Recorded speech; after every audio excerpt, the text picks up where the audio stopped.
নির্বাচন কমিশনের নয়া নির্দেশ এবং বড় সড় নির্দেশ, 5 বছর এসআইআর এর নথি সংরক্ষিত রাখার নির্দেশ। 5 বছর সংরক্ষণ করা হবে এই এসআইআর এর নথি। সংরক্ষণের নির্দেশ জ্ঞানেশ কুমারের। কেন 5 বছর থাকবে, বছরের পর বছর সংরক্ষণ থাকবে নথি? কেন এই সিদ্ধান্ত কমিশনের? সোমরাজের সঙ্গে কথা বলবো। সোমরাজ,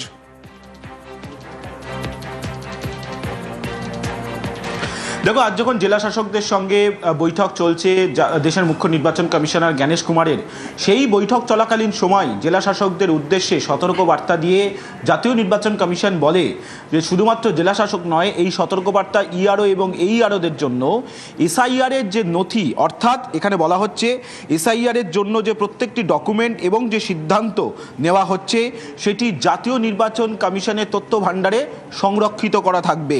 শুধুমাত্র 1 বছরের জন্য নয়, আগামী দিনে 1 বছর, 2 বছর, 5 বছর বাদেও যদি দেখা যায় ভোটার তালিকায় কোনো বিদেশি ভোটার ধরা পড়েছে, তাহলে এই তথ্য ভাণ্ডার থেকে সংরক্ষিত করা তথ্য নিয়ে কমিশন খতিয়ে দেখবে যে কোন অফিসার বা কোন আধিকারিকের দ্বারা এই কাজটি হয়েছিল এবং তার বিরুদ্ধে শাস্তিমূলক পদক্ষেপ করবে কমিশন। অর্থাৎ এর থেকে একটা বিষয় স্পষ্ট যে এসআইআর এর নথি সংরক্ষিত করা থাকবে। এসআইআর এর নথি কেন সংরক্ষিত করা থাকবে, এর পিছনে আরও একাধিক কারণ রয়েছে।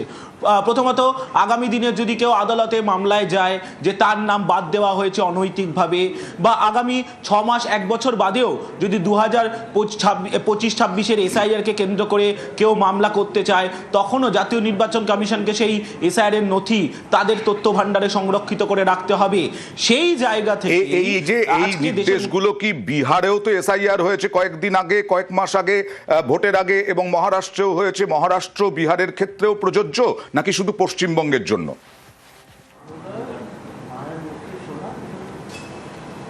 দেখো, এটা এখনো পর্যন্ত স্পষ্ট নয় যে এটা শুধুমাত্র পশ্চিমবঙ্গের ক্ষেত্রে প্রযোজ্য না, গোটা দেশের জন্য প্রযোজ্য। কিন্তু কমিশনের আধিকারিকরা বলছেন যে যেহেতু এসআইআরকে কেন্দ্র করে সাম্প্রতিক সময় একাধিক আদালতে মামলা হয়েছে, 28শে ফেব্রুয়ারি চূড়ান্ত ভোটার তালিকা প্রকাশ হবে, তারপরেও দেখা গেল এই এসআইআর তালিকা নিয়েই একাধিক মামলা হচ্ছে। এমনি এসআইআর এর যে কোনো ডকুমেন্ট কমিশনের তথ্য ভাণ্ডারে সংরক্ষিত করা থাকে। কিন্তু এই হুঁশিয়ারির বার্তা আজ জেলা শাসকদের দেওয়ার নির্দেশ একটাই কারণ, যাতে জাতীয় নির্বাচন কমিশন যে এসআইআর এর মাধ্যমে যে ভোটার তালিকা তৈরি করতে চাইছে, সেই ভোটার তালিকা যাতে নির্ভুল হয়, স্বচ্ছ হয়, সেই কারণেই জাতীয় নির্বাচন কমিশন এই হুঁশিয়ারি রাজ্যের সব জেলা শাসকদের দিয়েছে।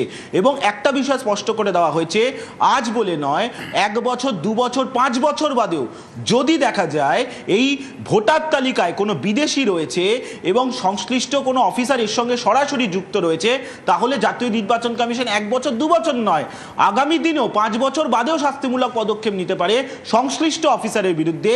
যে অফিসার আজ এখন এই ডকুমেন্ট আপলোড এর কাজ করছেন, যে অফিসারের সই থাকবে, সেই অফিসারের বিরুদ্ধে শাস্তিমূলক পদক্ষেপ নিতে পারবে।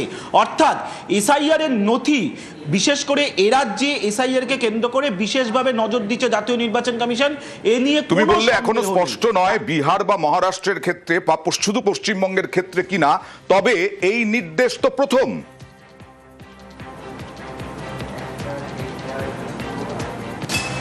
দেখো, এই নির্দেশ আজকে জেলা শাসকদের বৈঠক চলাকালীন দেওয়া হয়েছে এবং বলা হচ্ছে যে জাতীয় নির্বাচন কমিশনের তথ্য ভাণ্ডারে এই তথ্য সংরক্ষিত থাকবে এবং জেলা শাসকদের সেটা সতর্ক করে দেওয়া হয়েছে, নোট করে রাখতে বলা হয়েছে যে শুধুমাত্র জেলা শাসকদের জন্য এই নির্দেশ নয়, ইআরও বা এইআরওদের জন্য নির্দেশ যে যাবতীয় তথ্য ভাণ্ডার জাতীয় নির্বাচন কমিশনের কাছে সংরক্ষিত করা থাকবে।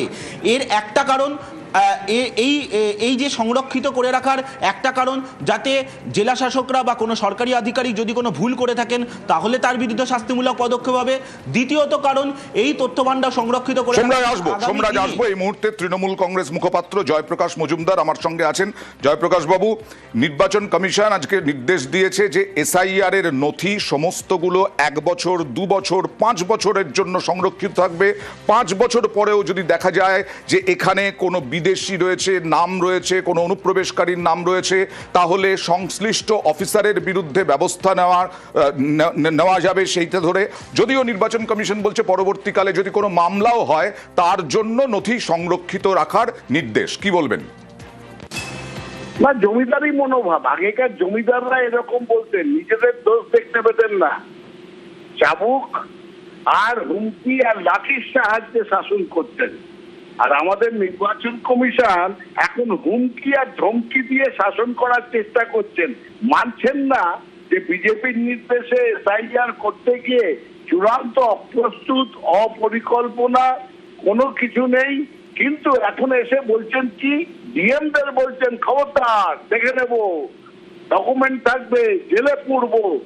এটা কি স্বাধীন ভারতের নির্বাচন কমিশনের কণ্ঠস্বর?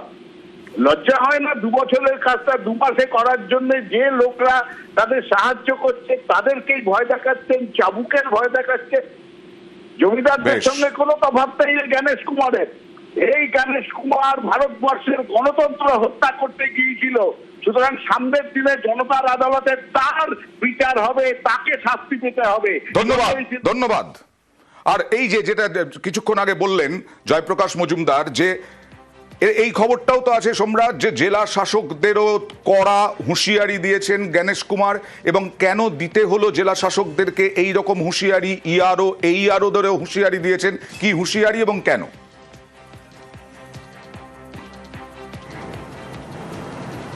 দেখো, বলা হয়েছে যে শুধুমাত্র আজ নয়, 2 বছর বাদেও জেলা শাসক বা ইআরও বা এইআরওরা পালাতে পারবেন না জাতীয় নির্বাচন কমিশনের হাত থেকে। তার কারণ যেটা তোমাকে বলছিলাম, যেহেতু এসআইআর এর নথি সংরক্ষণ করা থাকবে, ফলত সেই কারণে আগামী দিনে ভোটার তালিকা নিয়ে কোনো রকম অভিযোগ উঠলে 28শে ফেব্রুয়ারির পর যে কোনো রকম অভিযোগ থাকলে সংশ্লিষ্ট অফিসারকে শাস্তি পেতেই হবে।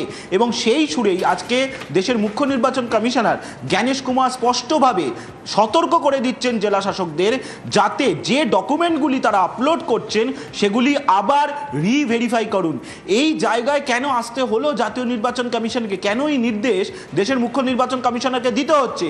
তার কারণ দেখা যাচ্ছে বেশ কিছু ক্ষেত্রে এসআইআর প্রক্রিয়ায় ডকুমেন্ট আপলোডের সময় এমন কিছু ডকুমেন্ট আপলোড করা হয়েছে যেগুলো ইআরওরা ভেরিফাই করে দিয়েছেন, জেলা শাসকরা ভেরিফাই করে দিয়েছেন, কিন্তু দেখা যাচ্ছে সেগুলি এসআইআর এর আসল নথি নয়। সেই জায়গা থেকেই দেশের মুখ্য নির্বাচন কমিশনার কয়েকটি উদাহরণ আজকে তুলেছেন এই বৈঠকে, যেখানে সংবাদপত্রের কপি আপলোড করে দেওয়া হয়েছে, দেখা যাচ্ছে পাসপোর্টের নাম করে ব্ল্যাঙ্ক শিট আপলোড করে দেওয়া হয়েছে, কিছু ছবি আপলোড করা হয়েছে। এই উদাহরণগুলিকে তুলে ধরেছেন এবং আজকের এই বৈঠকে এই জায়গায় আসার একটাই কারণ, যাতে এই নথিগুলি আর আপলোড না হয়। জেলা শাসক বা ইআরওরা যে ভুলগুলি করেছেন সেই ভুলগুলি তারা শুধরে নেন, কারণ কমিশন চাইছে একটি নির্ভুল ভোটার তালিকা, স্বচ্ছ ভোটার তালিকা, যে তালিকায় ভারতীয়রা থাকবেন। ধন্যবাদ সম্রাট।